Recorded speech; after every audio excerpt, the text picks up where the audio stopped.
a shipping shortcut around the world.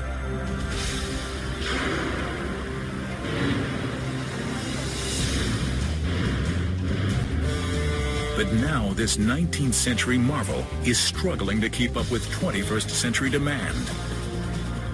There are more ships than ever on the high seas, and if the canal can't push them through, they'll take their business somewhere else.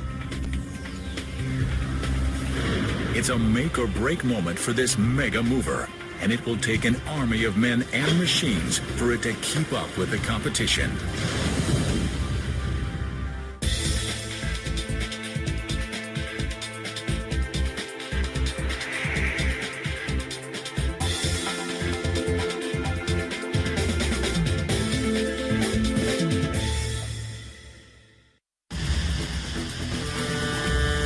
Ships the size of skyscrapers, hauling massive loads and facing tight deadlines. They're jam-packed in one of the world's busiest waterways, the Panama Canal. Nearly 200 million tons of goods, from food to electronics to fuel, cross this narrow waterway each year. Sliced through Central America, the canal links the Atlantic and Pacific Oceans. Instead of a 4-week trek around South America, vessels cut across in 10 hours. But that's not all. This engineering marvel does something unbelievable. It lifts ships 85 feet up and over a mountain range. The man-made passage is one massive mega mover, powered by an ingenious lock system and a team of mighty machines. Stretching 50 miles, it boosts ships nearly 8 stories and across an entire country. 2 lanes, each made up of 3 narrow lock chambers, lift or lower ships on each side. In between the locks, vessels must tackle sprawling Gatun Lake and the snake-like Gaylord Cut. But the canal is more than a shortcut. It's also a business. And these ships are the customers, paying up to $250,000 for one-day transit. But the aging canal is facing its biggest challenge in a century, keeping up with modern-day demand. The number of ships using it has skyrocketed from 1,000 a year in 1914 to 14,000 today. Delays and congestion are common, so more ships are turning to the canal's competitor, the Suez Canal in Egypt. The wider, deeper waterway can handle more traffic and bigger ships.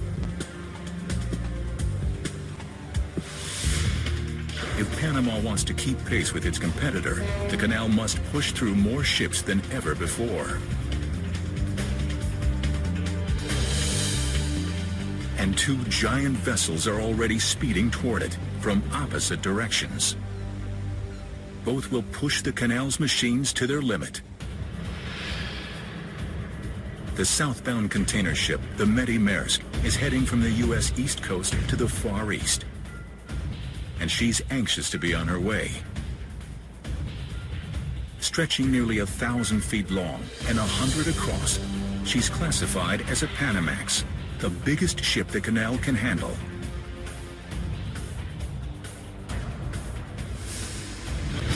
On the canal's opposite end, a towering car carrier named the Kentucky Highway is closing in on the Pacific locks. The northbound ship is delivering vehicles from Japan to the southern United States. But the ship's staggering 10-story height makes her incredibly hard to control. If she runs into trouble, the traffic could back up for miles. As if that weren't enough, the canal is up against another challenge, one it hasn't faced here in 15 years. At sunset, crews must replace a 4-story, 400-ton gate at the Atlantic locks. This is a job for the floating crane, Titan. But to install the gate, Titan will block the entire lane, cutting traffic flow in half.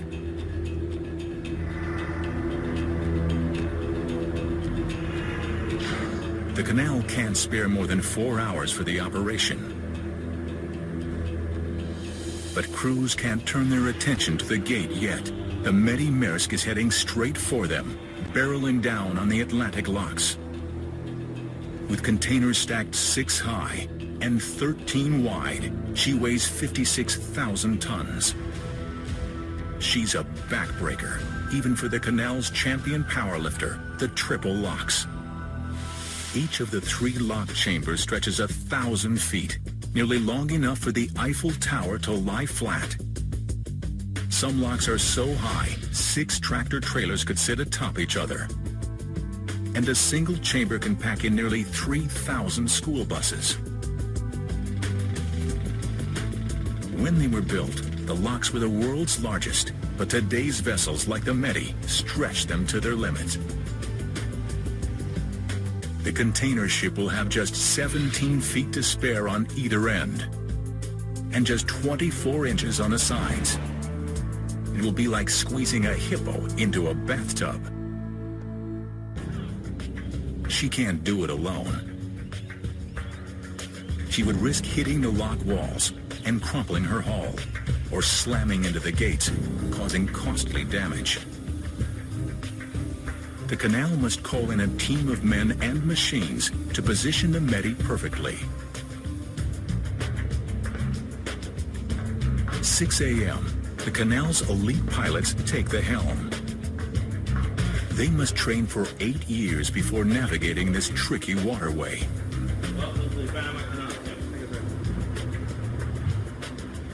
Captain Eric Christensen has successfully steered this container ship 10,000 miles from Hong Kong. But even the most experienced captain must relinquish control here. Okay, Roger. The Medi is too big for just one pilot. She needs 3. Stationed on the wing, bridge, and bow, the pilots can't take their eyes off any part of her, even for a second. Raoul Foyer is the bow pilot. We're trying to drive steel ships into concrete boxes. Inherently, that's dangerous right there. Time to rein her in. 2 rowers attach the ship to the approach wall. The canal needs raw strength to pull the Medi in. Meet the mighty mules.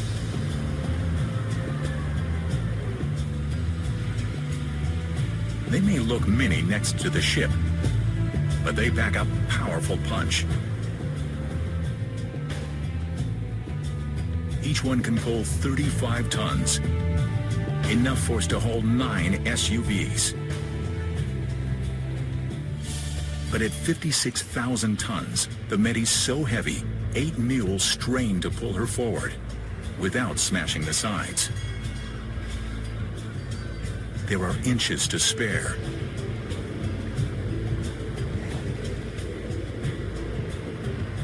The bow pilot orders the mules to tighten or loosen their cables to control the ship's speed. So what I'm doing is basically playing with vectors, like in school, you know. So I'm, pulling, letting go a little bit on one side, I'm pulling on the other side.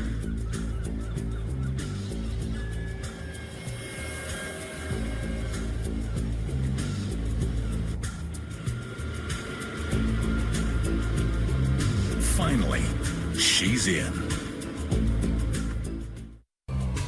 Time for the locks to show their strength.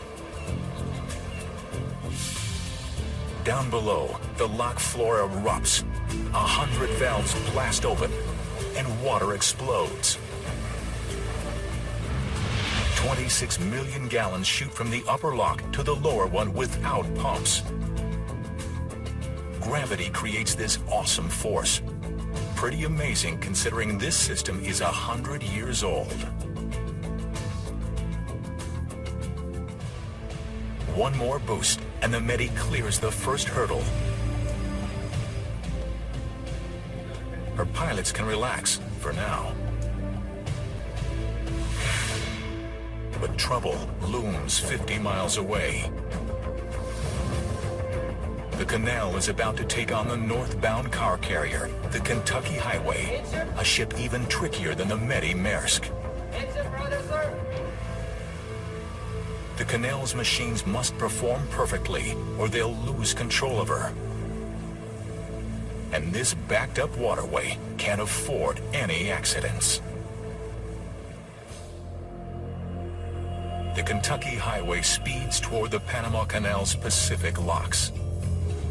She's set to enter early the next morning. Packed with pricey new automobiles, she paid canal authorities nearly $200,000 and is a top priority. Her crew is depending on canal pilots to keep their precious cargo safe. But the Kentucky Highway has just 72 hours to get these goods to the U.S. East Coast. Luckily, this car carrier is more than a megaship. She's also a speed demon. Because her cargo is lightweight, she sits high in the water. That means less underwater resistance and a lot more speed. But being lightweight and tall creates two major flaws. With less ballast, she's difficult to control. Plus, in bad weather, she wobbles and could tip straight over. Before sunrise, the Kentucky Highway pulls toward the Pacific locks. This approach is as hard as landing a jet on an aircraft carrier. The canal's crews and mighty machines are prepped and ready. But one of the ship's trademark flaws rears its ugly head. The canal's machines lose control. She slams into the wall, and metal meets cement.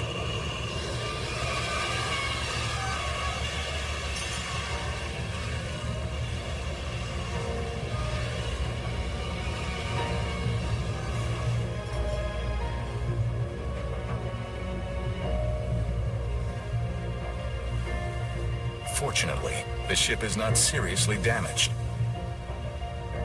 The pilots can't dwell on the collision.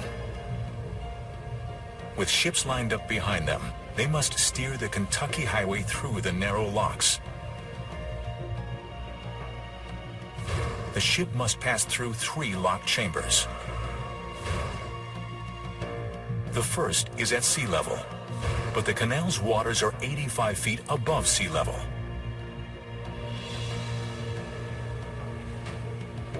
As the sun rises, the locks unleash a torrent of water, performing another weightlifting feat. The ship shoots up nearly 3 stories in 8 minutes. When the water levels are equal, the front gates open and the Kentucky Highway teeters forward.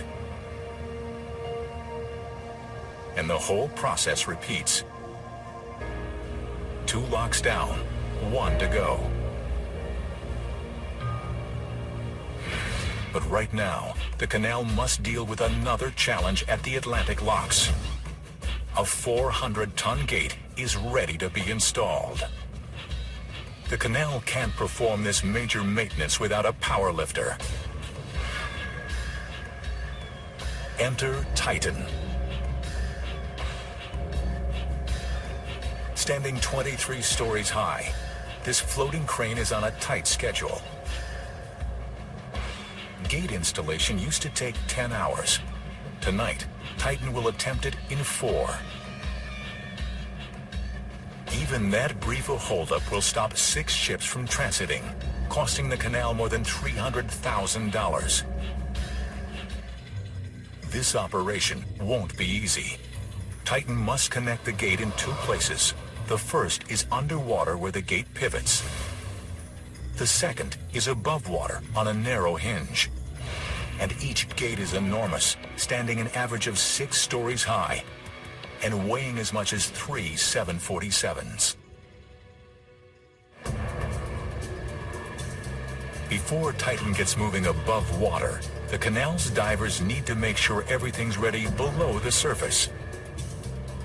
The head diver takes the plunge. His sidekick, a motorized diving camera, is lowered in after him. With other divers watching from above, the head diver checks the lock wall. It must be in perfect condition for the gate to be watertight.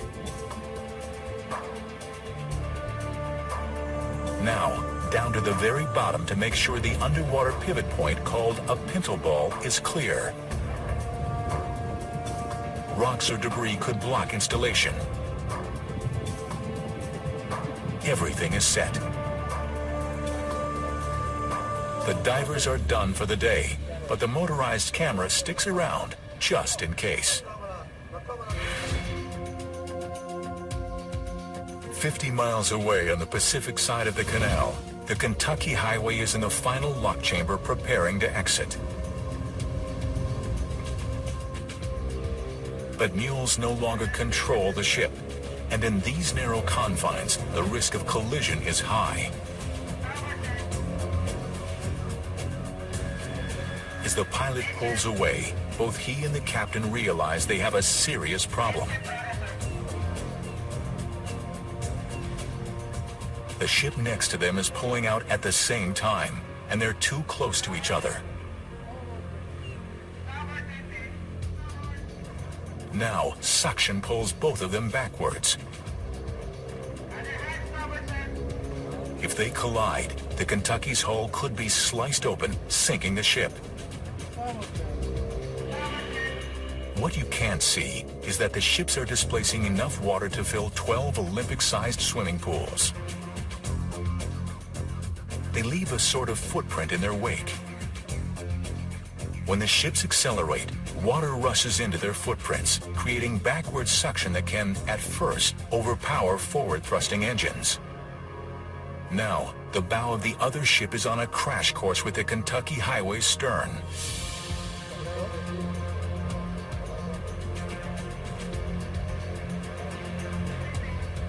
The Kentucky Highway is sandwiched between the approaching ship on one side and moored vessels on the other.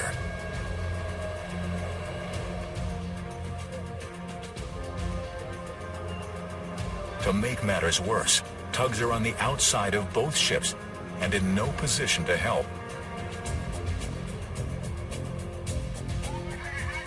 The other ship tries to slow down, but her bow only turns harder toward the Kentucky.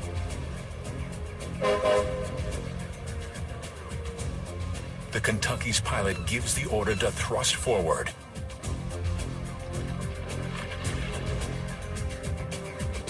Now, all anyone can do is wait and hope.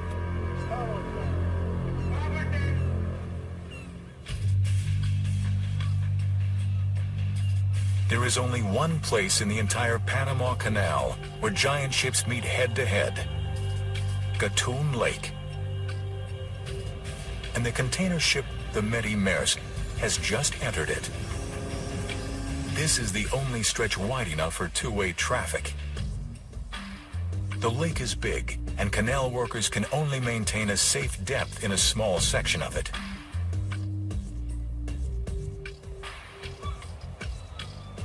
Turns here are so tight, ships are often on a collision course with one another. Starboard 20. And with a record number of container ships in the lake, the pressure is on to navigate perfectly. Visibility is crucial. And today, it's raining. Rainy season lasts a solid 8 months in Panama. Along with torrential downpours, it can also bring dense fog. A pilot's worst nightmare. Any day, anything can happen. It's very difficult to predict the weather here in Panama. And there's another problem. The pilot's view is blocked. The Medi is so long and stacked so high, all he can see in front of him is ship.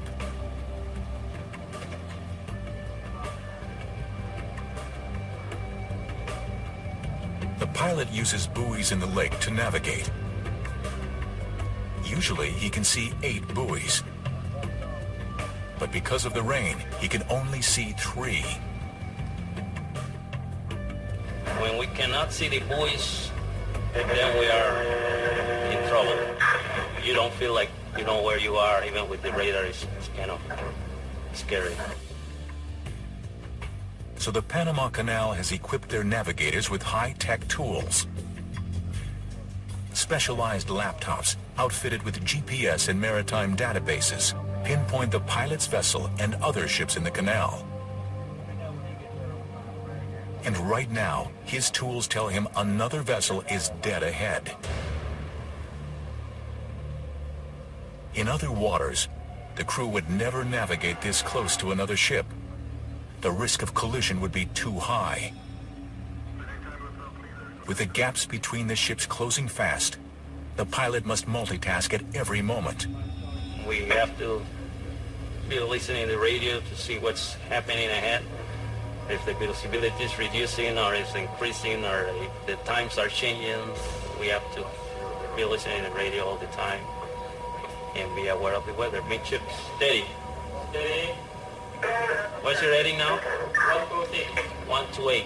128. He never knows when disaster could strike. And these 2 container ships are meeting at the worst possible place, a sharp turn. East to 10. Midships. The pilot increases the Medi's speed for better control and a faster turn. Try to stay away from him, looking at the buoys and not too close to the buoys, not too close to him, just try to stay in the center. Everyone watches with apprehension. Both pilots have huge blind spots. The Medi's pilot can't even see the other ship until it's a few hundred feet away. It's like 2 tractor trailers passing within feet of each other. But they make it. The crew can't breathe a sigh of relief yet. The rain is getting worse. I said that there is no visibility here in Gatun, Reach, over. In zero visibility, ships must stop completely. Even with GPS, navigation is impossible. And waiting for the weather to lift could take all night. The rain has already put the Medi Maersk and her goods behind schedule. The canal can't afford another delay. The Medi is a high-paying customer, and the canal has promised her passage by day's end. The pilot calls to a vessel ahead of him, hoping for good news. Yeah, okay, is that getting worse or improving over there? Well, for me it's getting worse. It was better by some problem, but now looks like it's not lighting up from east to west. I can see the east a lot better than I can see the west door. Okay, Roger. Seems like it's improving around here, but you said it's getting worse over there. So. With the narrowest, most difficult part of the canal fast approaching, the pilots must hope for the best and prepare for the worst. The link between the Panama Canal's Gatun Lake and the Pacific Locks is called the Cut. It's the one stretch that intimidates even the most experienced navigators.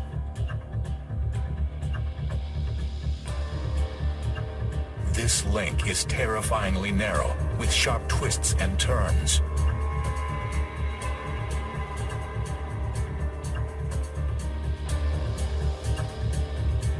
The sides and base are solid rock. One wrong move could slice a ship's hull straight open. That's what happened to this bulk carrier in 2001.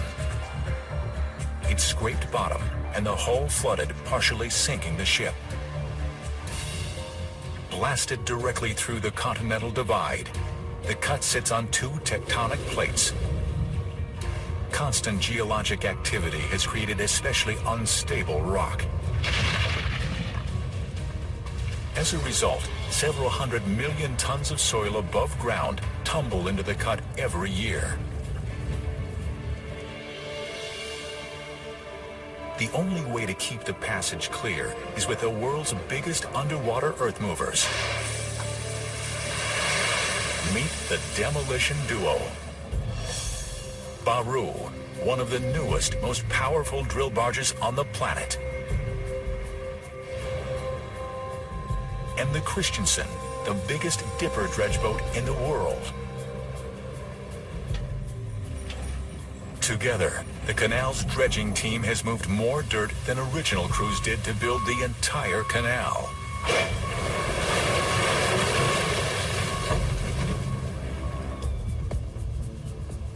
And now they're on a mission to make the canal bigger and better.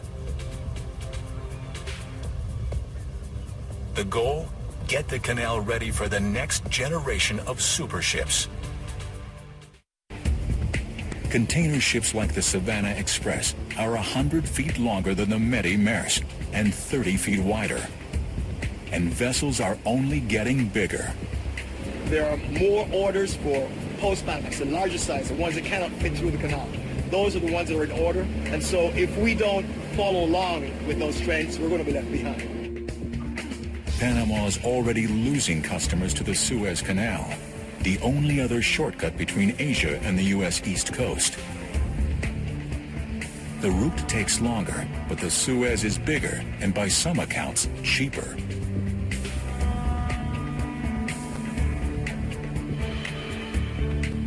So the Panama Canal has unveiled its most ambitious plan since their waterway was built, a $5 billion expansion project.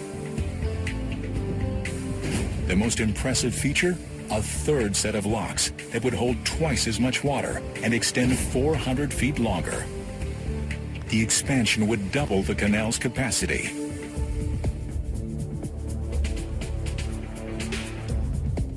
But that means the cut needs to get bigger too, both for future ships and today's giant fleet. It's a three-step plan. First, straighten the sides. Second, deepen the bottom. Third, widen the waterway. Straightening is no sweat.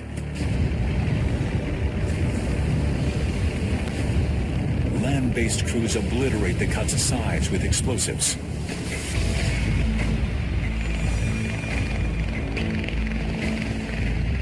But some of that soil is resting on rock.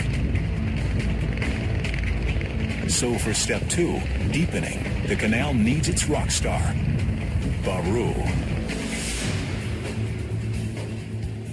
Just 3 months old, this high-tech drill barge is the pride of the Panama Canal. Its deck alone is the size of 2 basketball courts, and standing 10 stories high, its powerful drills can dive nearly 90 feet. Baru's underwater mission: plant explosives 45 feet below and detonate them.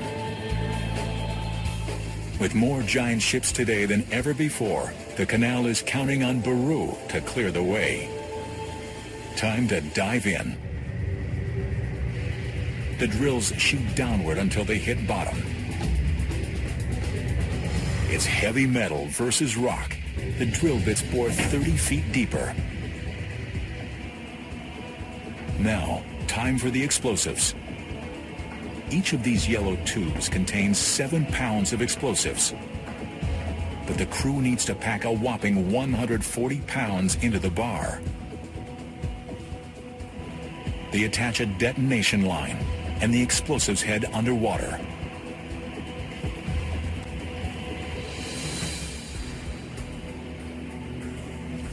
A styrofoam block marks each explosive hole.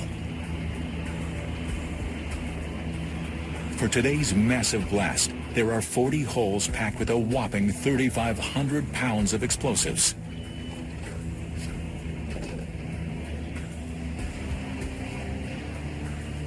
Time to get out of the way. The Baru and everyone else above water have 5 minutes to steer clear. They must squeeze the blast in between transiting ships. If a boat is within 2,000 feet, it could be hit by flying rock. 3, 2, 1.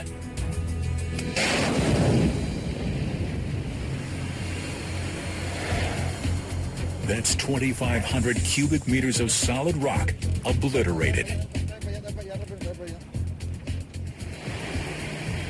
Now for step 3, widening. The canal calls in Baru's partner, the Christensen. Weighing in at a whopping 4,200 tons, this dinosaur-like machine is the world's biggest dipper dredge. Her crowning feature, a massive head that can lift the weight of 8 school buses. She works 24/7 deepening the cut, continuing a century's worth of dredging.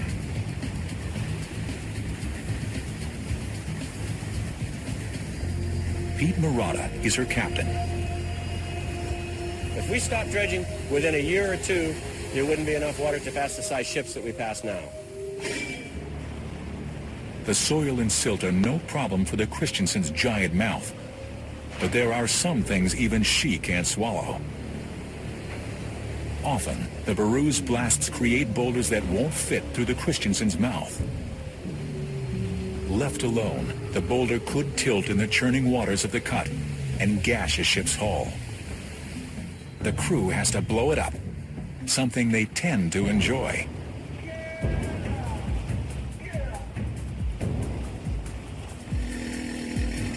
The claw holds the boulder steady, and workers drill straight into its center.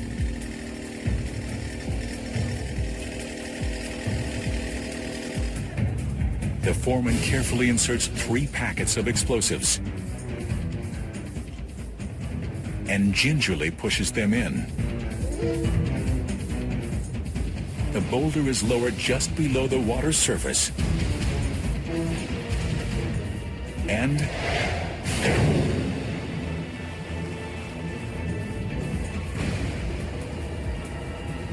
one boulder blown to bits.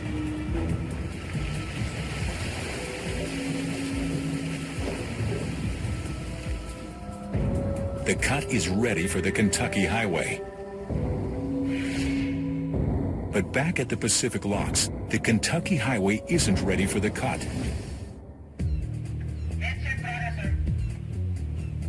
The car carrier is on a collision course with another ship.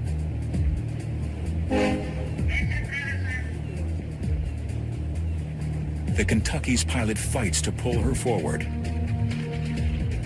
and radios the other vessel's pilot.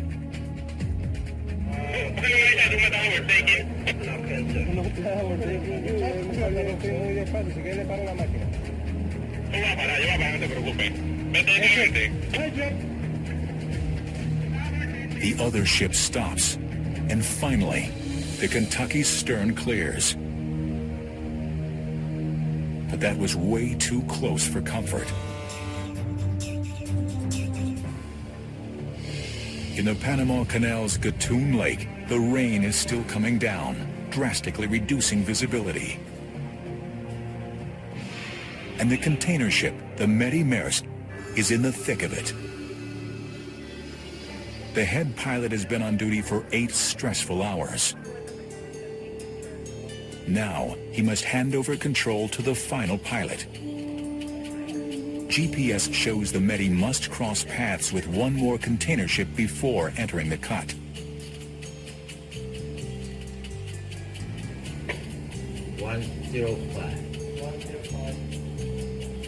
As the ship approaches, the pilot expertly navigates past it. The Medi has finally reached the end of Gatun Lake. Next up, the cut. But the bad weather has put her behind schedule. Even if things go perfectly, she may be stuck in the canal all night. and she can't power ahead yet. The Kentucky Highway is entering the cut on the opposite end. She's paid a premium to get through faster. But this car carrier is even harder to handle in the cut than she is in the locks. On sharp turns, the front looks perfectly stable, but the tail swings drastically and tilts. The Kentucky encounters her first hard turn. All the time you're worried. You have to keep an eye, especially with these car carriers.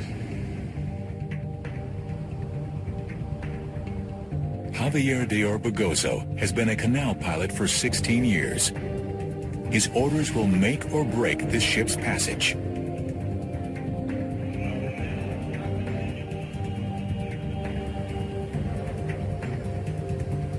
The ship is leaning hard behind the bridge, but the pilot doesn't look back.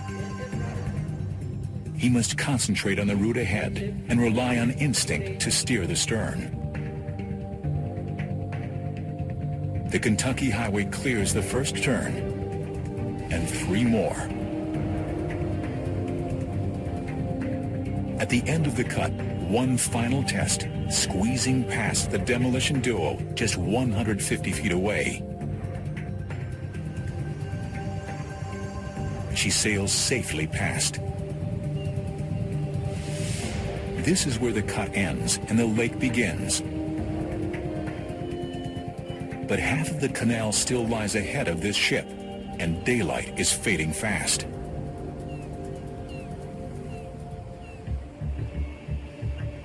At the canal's Atlantic locks, the mighty floating crane Titan is pulling in. The crane is hauling a newly refurbished gate that's ready to be reinstalled. And Titan's crew is up against the gun. The canal needs them to clear the lane by midnight to avoid any further costly traffic backups. But the crew can't rush. Every step requires precision. One mistake and the gate could break during a ship's transit, bringing traffic to a standstill. Time for step 1. Sink the gate.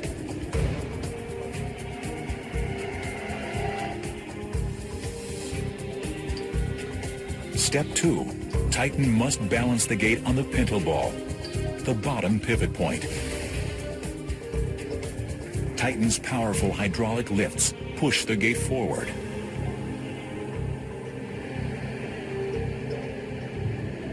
The foreman could use underwater cameras to ensure the gate is in place.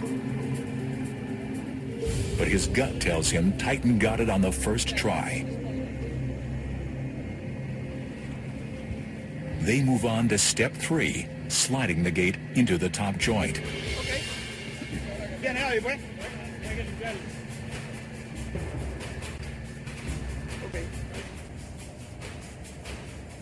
The crane must get the gate perfectly level for it to fit properly.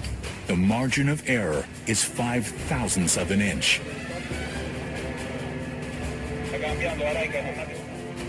How do you level something this massive? The crew has tried GPS, lasers, and other state-of-the-art toys. The most reliable tool, believe it or not, a $2 level. The foreman checks, and the gate looks good. He calls on Titan to move the gate in.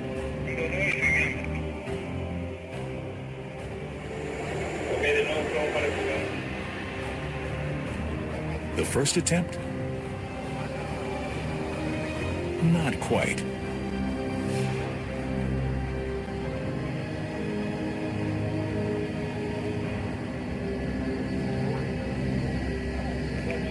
But the foreman thinks Titan can jostle it into place and tries again.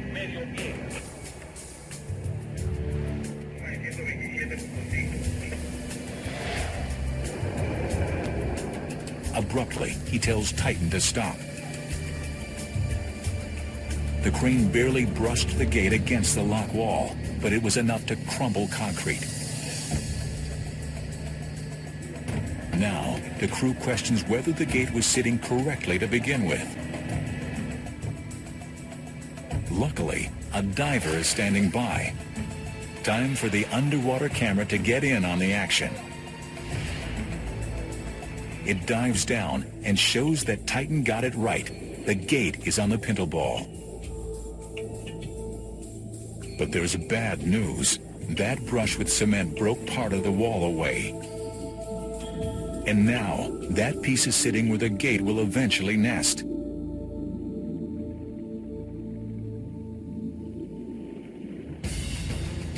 The foreman can't worry about that now. He must focus on attaching the joint. He is frustrated. A task that can take as little as 30 minutes has now taken twice that. And the gate isn't even in place. The crew feels the pressure. Ships are fast approaching. They say Titan has never had this much trouble aligning a gate. The entire operation is behind schedule. If Titan can't get this gate in on time, the backups will stretch into both oceans.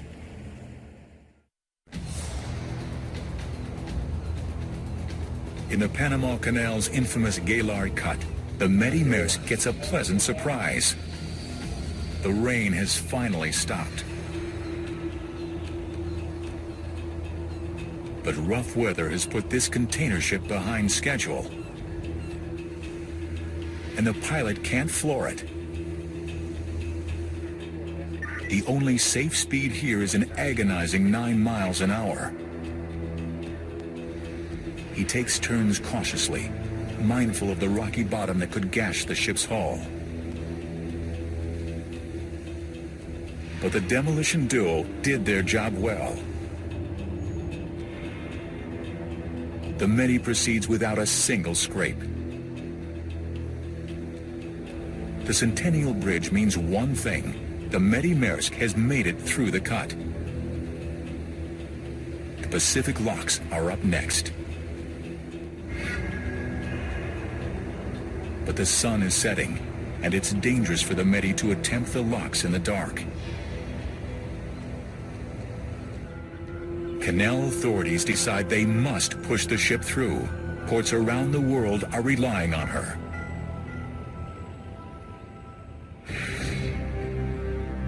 The sun has already set at the canal's Atlantic locks, as Titan and his crew struggle to install a massive gate. Their 4-hour deadline has come and gone, and ships are minutes away. Tonight's transits depend on them. The 23-story crane must line up the joint holes to insert a pin. This is brutal for Titan, because once the holes are aligned, it must hold the gate perfectly still.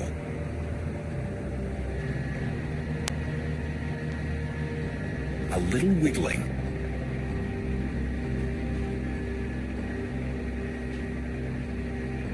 The pin goes in, part of the way. The problem is these chalk marks need to line up, and they're off a full 3 inches.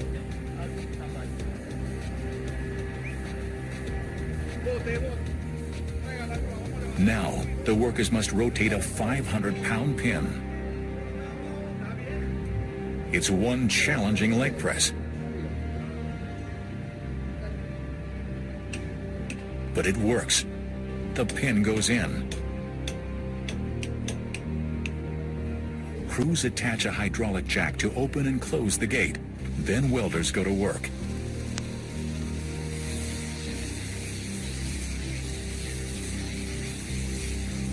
After a grueling 4.5 hours, this 400-ton gate is set.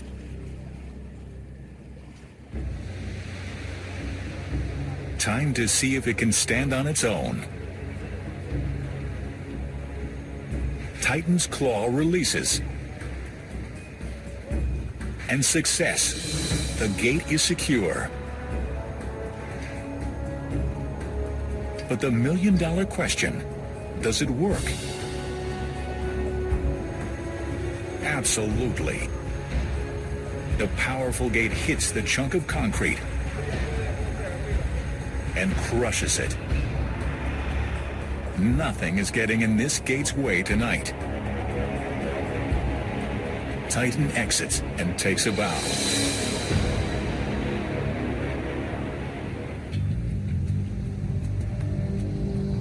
The Kentucky Highway pulls into the Atlantic locks without a scratch.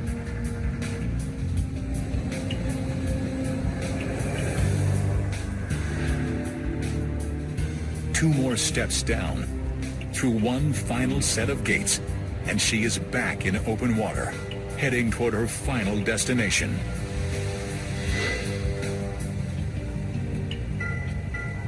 The canal saved her 4 weeks at sea.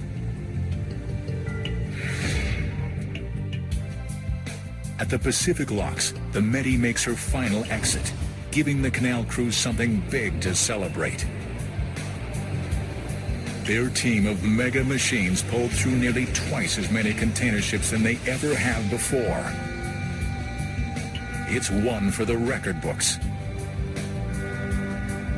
3 more success stories for a 19th century canal working tirelessly to keep up with 21st century demands. Another fleet of mega ships will descend on her tomorrow, and the canal's team of mighty machines